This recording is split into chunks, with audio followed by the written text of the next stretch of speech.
नमस्कार दोस्तों, आज एक और पारिवारिक कहानी में मैं आपका स्वागत करती हूँ। आज की कहानी है बीमार माँ को देखने आई बेटियों ने जब भाभी को बनाया नौकरानी तो माँ ने ऐसा क्या किया कि बेटियों को दिन में तारे दिख गए। अगर आप इस कहानी का पहला भाग सुनना चाहते हैं तो उसका लिंक मैं आपको डिस्क्रिप्शन बॉक्स, एंड स्क्रीन और कार्ड तीनों जगह पर दे दूँगी और साथ में कमेंट बॉक्स में पिन भी कर दूँगी, तो आप वहाँ से भी जाकर सुन सकते हैं।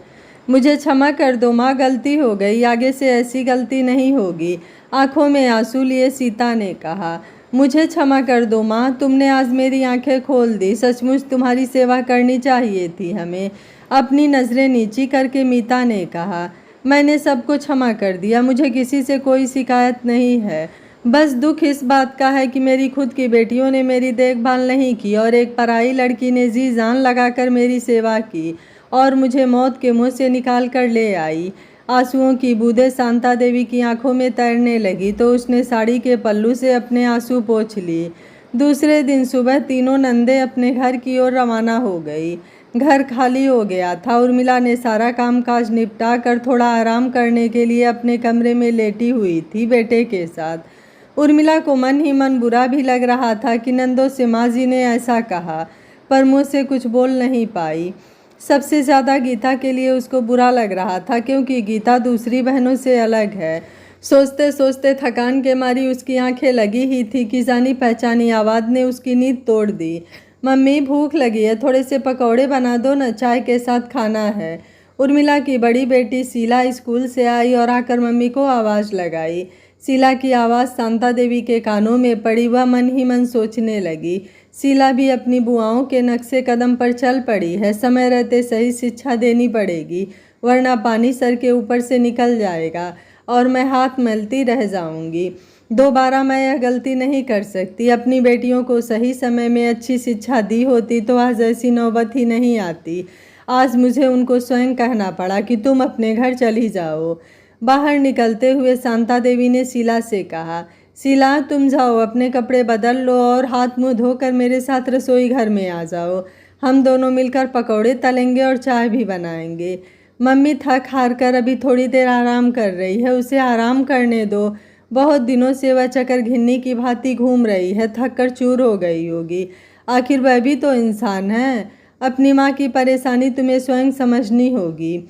अपना काम खुद ही संभालना होगा। अभी से थोड़ा बहुत काम करने की आदत डाल लो तो आगे चलकर कोई परेशानी नहीं होगी।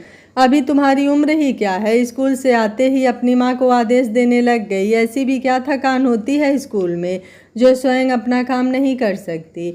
दादी की बात सुनकर आज पहली बार शीला को एहसास हुआ कि माँ भी तो एक इंसान है, उन्हें भी तो थकान होती है। जब से मैं बड़ी हुई हूँ और थोड़ी बहुत समझदार, तब से देख रही हूँ माँ को सबकी सेवा करते हुए। अब मैं बड़ी हो गई हूँ तो माँ का भी हाथ मुझे बटाना चाहिए। चलो आज ही से सही कुछ करने की शुरुआत कर ही देते हैं। सारी बातें सोचकर वह मन ही मन खुशी से मुस्कुरा पड़ी। ठीक है दादी, आप जाओ रसोई घर में, मैं फ्रेश होकर आती हूँ। बड़ा मज़ा आएगा, दोनों मिलकर आज पकौड़े भी तलेंगे और चाय भी बनाएंगे। मम्मी को भी चाय बनाकर पिलाएंगे। अभी मम्मी से कुछ मत कहना, मम्मी जब देखेंगी तो बहुत खुश हो जाएंगी। शीला ने चेहरे पर एक मुस्कान बिखरते हुए मन में उमंग और तरंग लिए अपने कदम आगे बढ़ा दिए। अपनी दादी के साथ मिलकर शीला ने चाय बनाई तथा पकौड़े तले, फिर प्लेट में सजाकर खुशी खुशी अपनी मम्मी के कमरे की ओर बढ़ गई। दरवाज़ा खोलकर भीतर जाकर देखा मम्मी अभी भी सो रही हैं। पहले तो उसका मन हुआ कि मम्मी को न जगाए, आराम करने दे, परंतु मन में इतनी खुशी थी कि ज़्यादा सब्र नहीं हुआ। पहली बार आज उसने रसोई घर में जाकर चाय बनाई तथा पकौड़े तले। मम्मी को बताए बिना और खिलाए बिना उसे चैन कहाँ पड़ने वाला था। उसने धीरे से आवाज़ लगाई, मम्मी मम्मी, अब उठो मम्मी, उठ कर देखो, मैंने अपने हाथ से आज चाय बनाई है तथा पकौड़े तले हैं, आपके लिए भी लेकर आई हूँ। कानों में किसी की आवाज़ पड़ी तो उर्मिला की नींद भंग हो गई और उसने आंखें खोलकर देखा, सामने हाथ में ट्रे लिए शीला खड़ी थी। वह हड़बड़ा कर उठकर बैठ गई। क्या बात है बेटा, चाय किसने बनाई और यह पकौड़े किसने तले? आश्चर्य से पूछा उर्मिला ने। मम्मी, मैंने और दादी ने मिलकर बनाए हैं, आपके लिए लेकर आई हूँ, खुशी जाहिर करते हुए शीला ने कहा। आज पहली बार शीला को देखकर उर्मिला को लगा कि अब शीला बड़ी हो गई है, समझदार हो गई है। नहीं तो पहले कुछ खाने का मन होता या भूख लगती तो सबसे पहले आवाज़ लगाती, मम्मी ये बना देना, मम्मी वो बना देना। हाँ बेटा तुम ले जाओ रसोई घर में, मैं आ रही हूँ। दादी की तबीयत तो ठीक नहीं हुई अभी तक। दादी को क्यों कष्ट दिया, मुझे बुला लिया होता तो मैं बना कर देती। मैंने आपको आवाज़ लगाई थी परंतु दादी ने मुझे रोक लिया, कहा मम्मी थोड़ी देर आराम कर रही हैं तो उनको करने दो, उनको परेशान मत करो, चलो हम दोनों मिलकर चाय बनाते हैं और पकौड़े भी तल लेते हैं। तो मैं चली गई दादी के साथ। अपनी खुशी जाहिर करते हुए शीला ने मुस्कुराते हुए कहा। बेटी के मुँह से यह बात सुनकर उर्मिला को खुशी हुई और मन ही मन सोचने लगी, सासू माँ आजकल मेरे लिए बहुत सोचती हैं, बहुत परिवर्तन आ गया है उनमें, परंतु उनको तकलीफ़ देना भी सही नहीं है। अभी उनकी तबीयत पूरी तरह ठीक नहीं हुई है। आज चाय तथा पकौड़े में भी थोड़ा ज़्यादा ही स्वाद लग रहा है उर्मिला को। बेटी के हाथ के जो बने हैं तो स्वाद कैसे नहीं होता। खुशी से स्वयं को रोक नहीं पाई और कहा, पकौड़े तो बहुत अच्छे बनाए हैं तुमने और दादी ने मिलकर।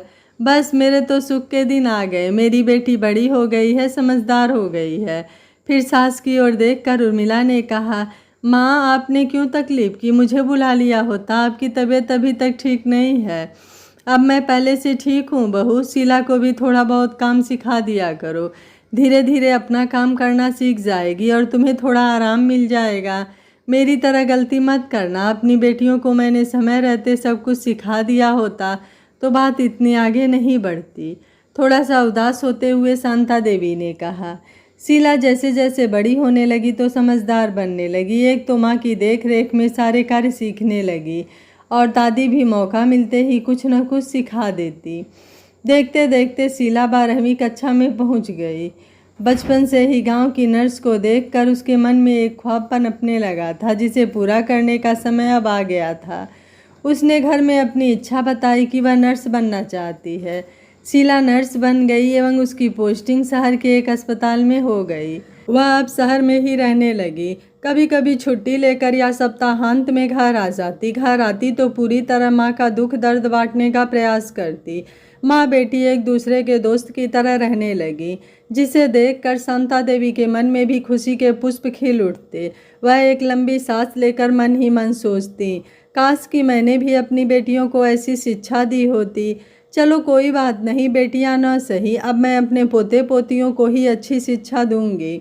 शीला की छोटी बहन नीला भी अब बड़ी हो गई है। अपनी दीदी के शहर रहने के कारण घर की जिम्मेदारी अब उसने अपने ऊपर काफ़ी हद तक ले रखी है। दीदी नहीं है तो दीदी की भूमिका निभाने का प्रयास करती रहती है। उर्मिला का बेटा नीलेश भी अब बड़ा होने लगा है। उसे भी उर्मिला अब अपना काम स्वयं करना सिखाने लगी है, जैसे स्कूल जाने से पहले जूते में पॉलिश करना, अपने कपड़े स्वयं इस्त्री करना, अपना बस्ता स्वयं जमाना आदि आदि काम उसे समझा दिया है। 12वीं की परीक्षा पास करने के पश्चात नीला ने शहर के एक इंजीनियरिंग कॉलेज में एडमिशन ली। अब वह कॉलेज के हॉस्टल में रहने लगी। नीलेश अब 12वीं कक्षा में आ गया। दीदी के हॉस्टल चले जाने के पश्चात अब माँ के कार्य में हाथ बटाने की जिम्मेदारी नीलेश पर थी। घर के छोटे छोटे कार्य में अपनी माँ का हाथ बटाने नीलेश आगे आता तो देखकर शांता देवी का मन खुशी से झूम उठता। वह मन ही मन कहने लगती, नया ज़माना है तो समय के साथ चलना भी तो आवश्यक है। कल को अगर इसकी बीवी नौकरी वाली हुई तो दोनों को मिलकर ही घर गृहस्थी संभालनी पड़ेगी, नहीं तो बेचारी बहू बाहर भी काम करेगी और घर में भी आकर काम करेगी तो कितनी थक जाएगी। आखिर वह भी तो इंसान है। मैंने उर्मिला के साथ जो गलती की है वह मैं पोते बहू के साथ नहीं होने दूंगी। लड़के को घर का काम काज सिखाना बहुत आवश्यक है। आज के ज़माने में लगता है मैं थोड़ा ज़्यादा ही सोचने लग गई हूँ। नए ज़माने का तौर तरीका थोड़ा बहुत मुझे भी समझ में आने लगा है। अच्छा है शांता, तू भी अब समझदार हो गई है, पहले जैसे बुद्धि नहीं रही। समय इंसान को सब कुछ सिखा देता है। दोनों पोतियों की शादी करने के पश्चात शांता देवी चल बसी। पोते की शादी तक वह रुक न सकी। मन में इच्छा तो थी परंतु शरीर ने साथ नहीं दिया। या यूँ कह सकते हैं कि भगवान ने जितनी उम्र लिखी जी कर चल दी अपने रास्ते। सासू माँ के गुजर जाने के पश्चात घर की सारी जिम्मेदारी उर्मिला के कंधों पर पुनः एक बार आ पड़ी। वह थी तो छोटे छोटे कार्य संभाल लेती थी। कभी कोई किसी परेशानी वाली बात होती तो उनसे सलाह मशवरा कर लेती थी उर्मिला। अब तो एकदम अकेली हो गई। सासू माँ कभी कभी डांट ज़रूर देती थी, परंतु घर में फिर भी कोई तो था जिससे अपना सुख दुख बांट लिया करती थी उर्मिला। लेकिन अब तो घर में कोई भी नहीं है जिससे दो बातें कर ले। बेटा भी इंजीनियरिंग करने शहर चला गया तो घर बहुत सूना सूना लगने लगा उर्मिला को। सप्ताहांत में पतिदेव घर आ जाते तो 2 दिन फिर भी मन लग जाता घर में। इंजीनियरिंग करने के पश्चात बेटे को जब शहर की किसी कंपनी में नौकरी लग गई तो उर्मिला को बहुत खुशी हुई। इस बार अपने पति के घर आने के पश्चात उसने अपने मन की बात उनसे कह डाली। सुनिए जी, हमारा नीलेश अब ब्याहने लायक हो गया है, कमाने भी लगा है, उसके लिए लड़की देखनी शुरू कर दीजिए। आपके चले जाने के पश्चात घर काटने को दौड़ता है, मुझसे और सूनापन नहीं झेला जाता। लड़की तो मिल जाएगी, एक से बढ़कर एक। अब हमारा नीलेश इंजीनियर बन गया है, उसके मन की बात भी तो जानना ज़रूरी है। क्या वह शादी के लिए अभी तैयार है कि नहीं? अब की बार वह घर में आए तो तुम उसके मन को टटोलना। बड़ी समझदारी से उर्मिला के पति ने बात कही। ठीक है नीलेश, जब घर आएगा अब की बार तो मैं धीरे से बात छेड़ती हूँ, देखती हूँ उसके मन में क्या है। मन में खुशी और उत्साह का भाव लेकर उर्मिला ने कहा। अब की बार नीलेश घर आया तो उर्मिला ने उसके सामने मन की बात रखी। अब तो तू कमाने लगा है बेटा और शादी के लायक भी हो गया है, तेरे लिए लड़की देखनी शुरू कर दी हमने। हम दोनों चाहते हैं कि तुम्हारी शादी कर दें। अब तुम्हारी क्या इच्छा है यह जानना चाहते हैं हम। अचानक शादी की बात सुनी तो नीलेश थोड़ा सकपका गया। उसने अपनी माँ की ओर देखकर कहा, माँ थोड़ा सा रुक जाओ, अभी अभी तो नौकरी लगी है, मुझे थोड़ा संभल जाने दो। लड़की देखने की बातें सुनकर चिंता में पड़ गया नीलेश, क्योंकि अपने ऑफिस के एक लड़की मोनिका से प्रेम करता है वो। यह बात वह किसी से अब तक बता नहीं पाया। घर बहुत सुना सुना लगता है बेटा, तुम सब चले जाते हो, फिर अकेली घर में रहना बहुत बुरा लगता है मुझे। घर में बहू आ जाएगी तो रौनक आ जाएगी। उर्मिला ने बड़ी उम्मीद लगाकर बेटे की ओर देख कर कहा, माँ मैं आप दोनों से बताने वाला था परंतु बता नहीं पाया। मेरे लिए लड़की मत देखो, मैंने एक लड़की पसंद की है, अपने ऑफिस में ही है और बहुत अच्छी है, उसका नाम मोनिका है। शादी मैं उसी से करना चाहता हूँ। नीलेश ने शब्दों को चबाते हुए धीरे धीरे कहा। लड़की से प्रेम करता है सुनकर उर्मिला की आंखें बड़ी बड़ी हो गईं और आश्चर्यचकित होकर बेटे की ओर देखने लगी। लड़की अपनी जात बिरादरी की है ना माँ, अब ज़माना बदल गया है, जात बिरादरी कौन देखता है। लड़की और उसके घर वाले अच्छे होने चाहिए। मोनिका और उसके घर वाले पढ़े लिखे हैं और काफ़ी सुलझे हुए हैं, नीलेश ने जानकारी देते हुए कहा। लड़की कहाँ की है, शहर की या गांव की? लड़की तो शहर की है बेटा, शहर की लड़की गांव में आकर कैसे रहेगी? अब गांव में हमेशा थोड़ी रहेगी वो। बेटे की बात सुनकर उर्मिला चिंता में पड़ गई। मन ही मन सोचने लगी, ये क्या कह रहा है नीलेश, बहू गांव में नहीं रहेगी तो फिर कहाँ रहेगी? इसका मतलब नीलेश ने पहले से ही सोच लिया है कि बहू को अपने साथ ही ले जाएगा, फिर तो मैं अकेली ही रह जाऊंगी। तो तुमने पहले ही सोच लिया, शादी के बाद बहू को अपने साथ ही ले जाओगे? यही तो होता है माँ, दोनों चाचा अपनी अपनी पत्नियों को लेकर शहर गए कि नहीं? पर मैं तो कभी तुम्हारे पापा के साथ नहीं गई, पूरी उम्र गुजार दी गाँव में रहकर, तुम्हारे दादा दादी की सेवा करती रही। क्या मैंने कोई बुरा काम किया है? उर्मिला की आंखें छलछला गई। माँ वो गांव में रहना नहीं चाहेगी, शहर की लड़की और वह भी पढ़ी लिखी लड़की है, वह भी तो नौकरी करती है, नौकरी छोड़कर गांव में कैसे रहेगी?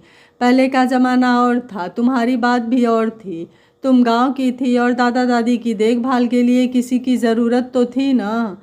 हाँ तू ठीक ही कह रहा है, मैं तो भूल ही गई थी कि लड़की नौकरी वाली है तो कैसे रहेगी मेरे पास। ठीक है, जैसा तू चाहता है वैसा ही होगा। एक दीर्घ श्वास छोड़ते हुए उर्मिला ने कहा। माँ जीवन भर तुम गांव में रही, अब तो पापा के पास जा सकती हो। 2-1 साल पापा के पास रहकर शहर में देख लो कि शहर की ज़िंदगी कैसी है। शहर चली जाऊंगी तो गांव का मकान कौन देखेगा? मकान में ताला लगा देना, मकान कहीं भागे नहीं जा रहा है, पुश्तैनी मकान है, तुम्हारे दादा दादी की यादें जुड़ी हुई हैं इस मकान से, उन्होंने बड़ी मेहनत से यह मकान बनवाया है, कैसे खाली छोड़कर चली जाऊं? समय के साथ कभी कभी इंसान को बदलना चाहिए माँ, इंसान अगर सीधा खड़े रहे तो टूटने का डर रहता है, इसलिए लचीना होना चाहिए। पापा के रिटायर होने के लिए बस 2 ही साल तो बचे हैं, 2 साल शहर में रह लो, देख लो शहर की ज़िंदगी कैसी है। पापा के रिटायर होने के बाद फिर दोनों मिलकर गांव में आकर रहना। हम तो गांव में आते जाते रहते हैं, आप लोगों से मिलना हो ही जाता है। कभी कभी आप भी शहर में हमारे पास आकर रहना। गांव से शहर अब ज़्यादा दूर तो है नहीं, इसलिए आने जाने में कोई परेशानी भी नहीं है, बातें समझाते हुए नीलेश ने कहा। ठीक है, तेरे पापा आएंगे तो उनसे बात करूंगी, देखते हैं वो क्या कहते हैं। मन में थोड़ी सी उम्मीद, थोड़ी सी निराशा का भाव लेकर उर्मिला उठकर अपने काम के लिए चल दी। नीलेश की शादी आखिर मोनिका से तय हो जाती है। घर में शादी की धूम मची हुई है।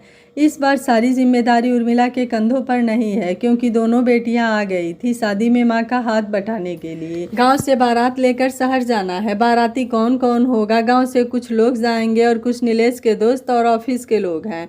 भाई की शादी में दोनों बहनें बाराती में शामिल न हो, ऐसा कभी हो सकता है भला? दोनों बहनें बहुत खुश हैं कि भाई की शादी में बाराती बनकर जाना है। दोनों ने शहर से अपने लिए नए कपड़े एवं श्रृंगार के सामान लेकर आए। उर्मिला ने दोनों से कह दिया था, तुम लोग अपनी मर्जी से कपड़े खरीद कर ले आना।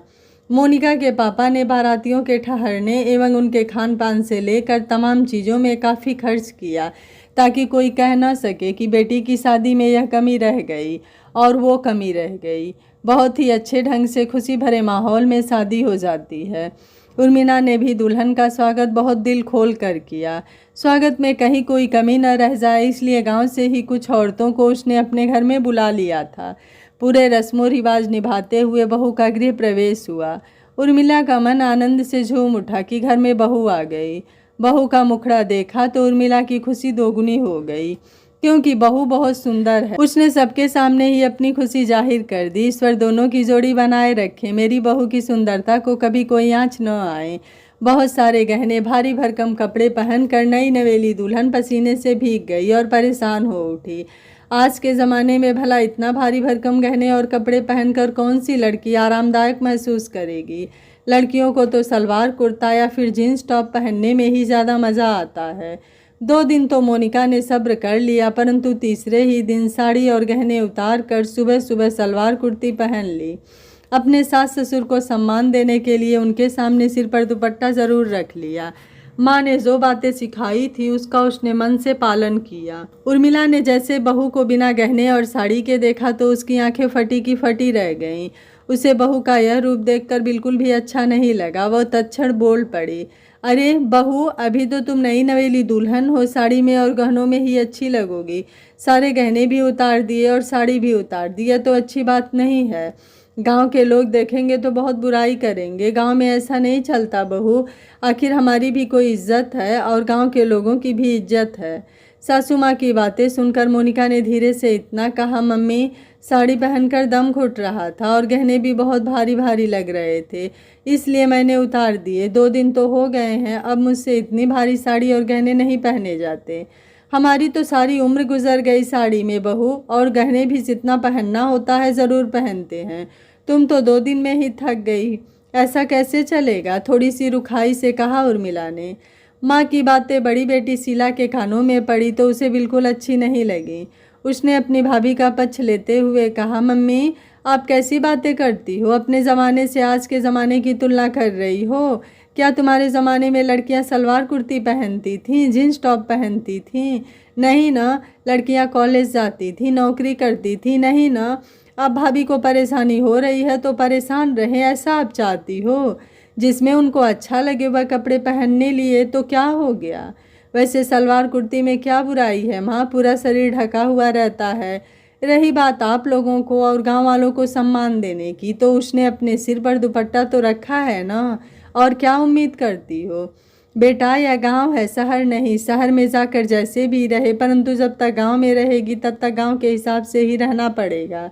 लोग बहुत बातें बनाएंगे, तुम्हें मालूम नहीं है गांव के लोग कैसे हैं? थोड़ी चिढ़ते हुए उर्मिला ने जवाब दिया। मम्मी, गांव के लोगों की बात छोड़ो, सारे गांव के लोगों को खुश करना हमारी जिम्मेदारी नहीं है। लोगों को जो कहना है कहने दो। भाभी को परेशानी हो रही है साड़ी से, तो उसने साड़ी उतार दी और सलवार कुर्ती पहन ली। अब जिसको जो कहना है कहे, मैं तो भाभी को परेशान नहीं होने दूंगी। आप अपने विचार बदलो, थोड़ा गुस्सा दिखाते हुए शीला ने कहा। तू तो बिल्कुल भाभी की तरफदारी कर रही है, ज़रा मेरे लिए भी सोच। बहू तो कल शहर चली जाएगी, गांव में तो मुझे ही रहना पड़ेगा। उर्मिला ने भी थोड़ा गुस्सा दिखाते हुए जवाब दिया। आपको किसने कहा कि आप हमेशा गांव में ही रहो? अब तो घर में कोई भी नहीं है, तो आप क्यों नहीं चली जाती पापा के पास? वहाँ पर कोई कुछ नहीं कहेगा आपको। आप तो अपने ही जिद पर अड़ी हुई हो कि गांव में ही रहना है। नीलेश ने भी आपको बहुत समझाया, परंतु आप अपनी जिद पर अड़ी हुई हो। गांव में रहना है, घर की देखभाल करनी है तो करो, जिसमें आपको शांति मिलती है। हाँ हाँ, मैं वही करूँगी जिसमें मुझे शांति मिलती है। मुझे इसमें शांति मिलती है कि बहू बहू जैसी ही रहे, आते ही शहर जैसी बनने की कोशिश न करे। माँ की बात सुनकर शीला का धैर्य जवाब देने लगा तो वह जोर से बोल पड़ी। आप तो बिल्कुल सासू माँ बन गई हो, अपना ज़माना भूल गई हो क्या कि किस तरह दादी आपको परेशान किया करती थी और आप बैठकर रोती थी। अब क्यों आप वह सब बातें भूल गई हो? वही सब दोहरा रही हो आप, जो एक अशिक्षित और गांव की सास अपनी बहू के साथ करती है। आप में और दादी में फ़र्क ही क्या है? मैंने तो सोचा था मेरी माँ अपनी बहू को बहुत प्यार से रखेगी, अपनी बेटी जैसी, परंतु नहीं, आप तो बिल्कुल पूरी सासू माँ बन गई और बहू को बहू ही समझने लग गई हो, बेटी नहीं।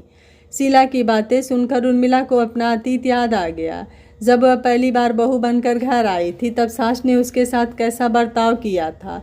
वह मन ही मन कहने लगी, नहीं नहीं, मैं वह सब नहीं दोहराऊंगी जो मेरी सास ने मेरे साथ किया है।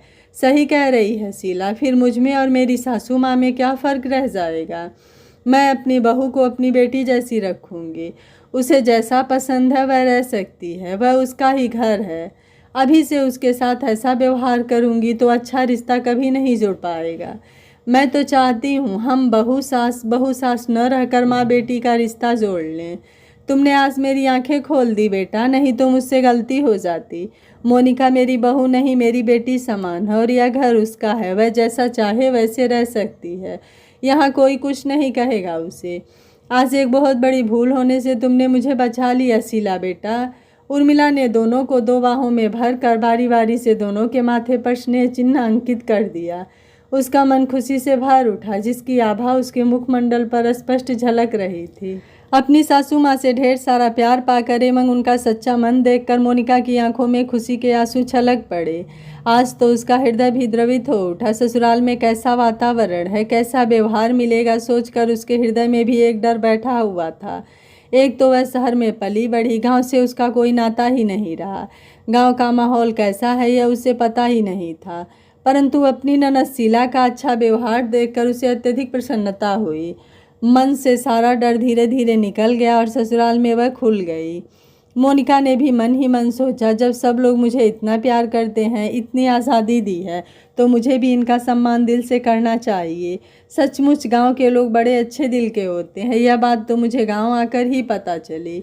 मोनिका अब हर रोज़ सुबह सुबह उठ जाती, नहा धोकर तैयार हो जाती है और सबसे पहले पूजा पाठ करती है। सासू माँ को यह सब करते हुए देखा तो स्वयं भी उनका अनुसरण करने लगी। हर रोज़ सलवार कुर्ती पहनती है, परंतु सिर पर दुपट्टा रखना कभी नहीं भूलती। उसे समझ में आ गया कि गांव में सिर पर पल्लू रखने का रिवाज है, जिसे सम्मान का एक प्रतीक माना जाता है। मोनिका पढ़ी लिखी समझदार लड़की है, उसने समझदारी से काम लिया। उर्मिला ने जब अपनी बहू मोनिका की दिनचर्या देखी तो मन ही मन प्रफुल्लित हुई। अपनी बहू के प्रति मन में फिर ज़्यादा प्यार उमड़ आया। मन ही मन खुश होकर कहने लगी, बहुत समझदार लड़की है, बहुत प्यारी भी है। मैंने उसके लिए न जाने क्या क्या सोचा था। शहर की लड़की है, कैसी होगी, नखरे करने वाली, ज़िद्दी होगी, पर ऐसा कुछ भी नहीं। इंसान न जाने क्यों अपने मन में भ्रम पाल लेता है, दूसरे को बारे में राय बनाना शुरू कर देता है, कुछ देखे बगैर, कुछ जाने बगैर। यह बात किसी रिश्ते के लिए कतई उचित नहीं होती। कभी कभी मन के कुविचार रिश्तों के बीच में दीवार बनकर खड़े हो जाते हैं, रिश्तों में कड़वाहट घुलने लगता है। मम्मी जी, आज नाश्ते में क्या बनाना है? नाश्ता आज मैं बनाऊंगी, दीदी के संग मिलकर। मोनिका की आवाज़ कानों में पड़ते ही उर्मिला की तंद्रा भंग हुई। हाँ हाँ बहू, कुछ कहा तुमने? हड़बड़ी में उर्मिला ने पूछा। जी मम्मी जी, मैंने कहा नाश्ते में क्या बनाना है। नाश्ता तो शीला बना लेगी बहू, तुम अभी नई नई दुल्हन हो, अभी इतनी जल्दी तुम्हें रसोई घर में जाने की ज़रूरत है भला? हम लोग हैं ना। नहीं मम्मी जी, बैठे बैठे मैं बोर हो जाती हूँ, इसी बहाने मैं नाश्ता बनाना भी सीख लूँगी।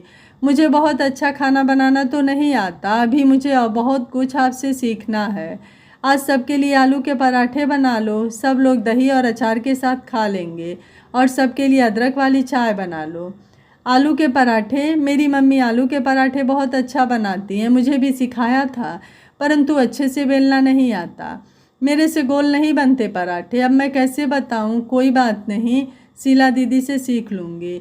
बहू को चुप देखकर उर्मिला भी थोड़ी देर चुप रही, फिर कहा, नहीं आता है तो कोई बात नहीं बहू, शीला बना लेगी, तुम धीरे धीरे सीख जाओगी, अभी इतनी जल्दी क्या है।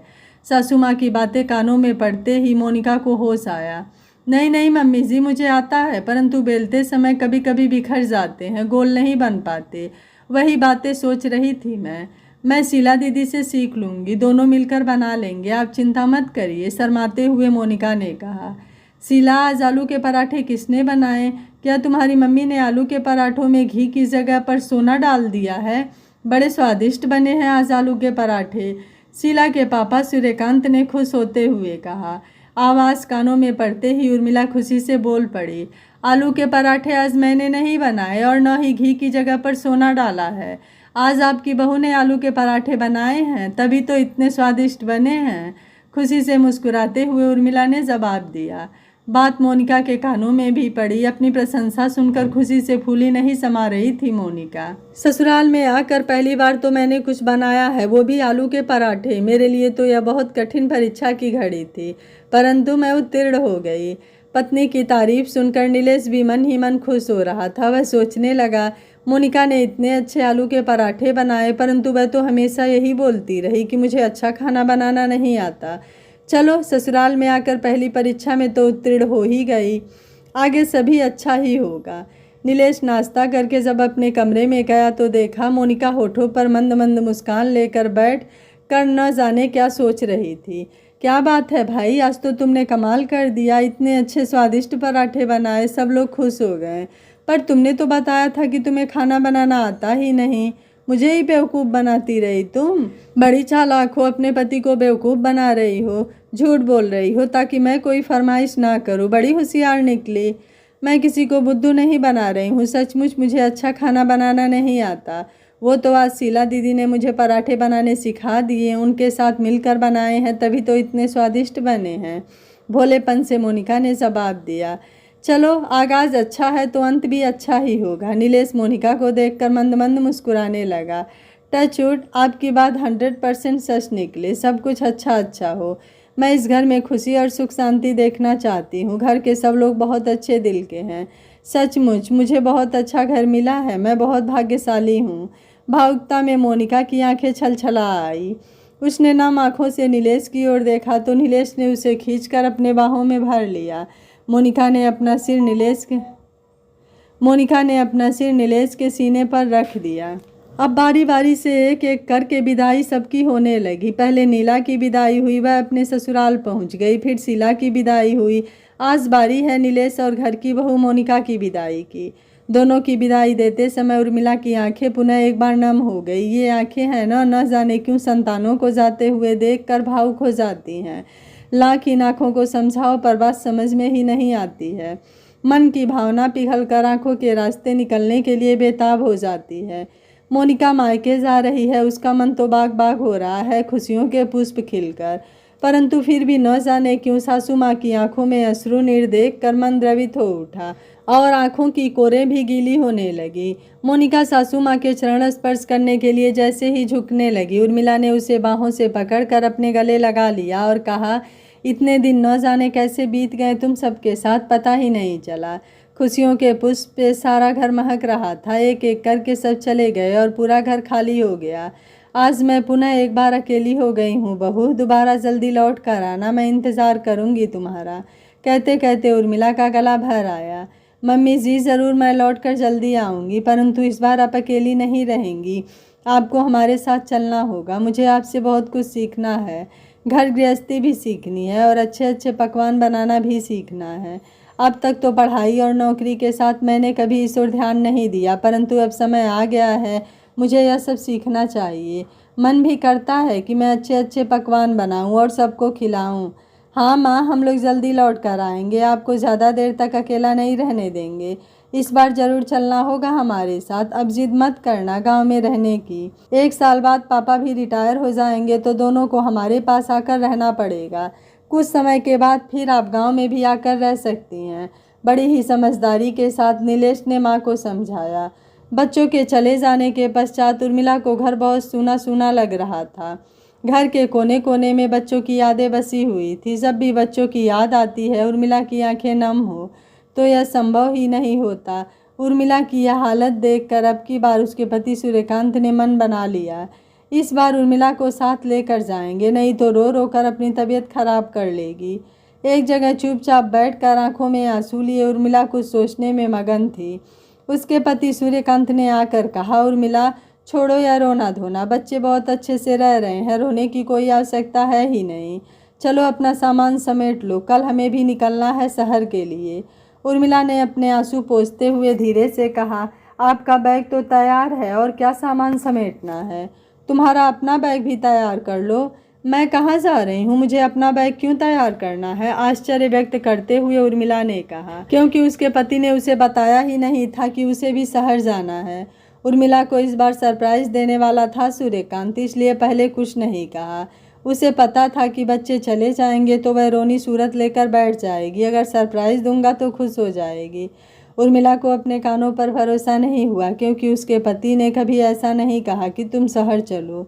इस बार जरूर नीलेश पापा को समझा कर गया होगा कि मम्मी को अकेला ना छोड़ें, उन्हें शहर ले जाओ। पति की बात सुनकर उर्मिला ने अपने आंसू पोंछे और चेहरे पर एक मुस्कान लेकर कहा, मुझे भी इस बार शहर ले जाएंगे आप? हाँ, विश्वास नहीं हो रहा मेरे ऊपर? विश्वास भी कैसे होगा, कभी तुम्हें कहा ही नहीं मैंने कि तुम शहर चलो। परंतु इस बार तो नीलेश ने मुझे पूरी तरह बदल दिया, मेरी सोच ही बदल गई। मैंने आज तक कभी तुम्हारे बारे में सोचा ही नहीं, बहुत बड़ी गलती हुई मुझसे उर्मिला। मुझे तुम्हारे हर सुख दुख में साथ देना चाहिए था, परंतु न जाने क्यों इस तरह का विचार कभी मन में आया ही नहीं। इस बार नीलेश ने मुझे कई बातें कहकर झकझोर दिया, तो मैंने बैठकर सोचा तुम्हें कितनी तकलीफ होती होगी जब तुम अपने मन की बातें किसी से कह नहीं पाती और आंसू बहाती रहती हो। अपने पति से मन की बातें नहीं कहोगी पत्नी तो किससे कहेगी?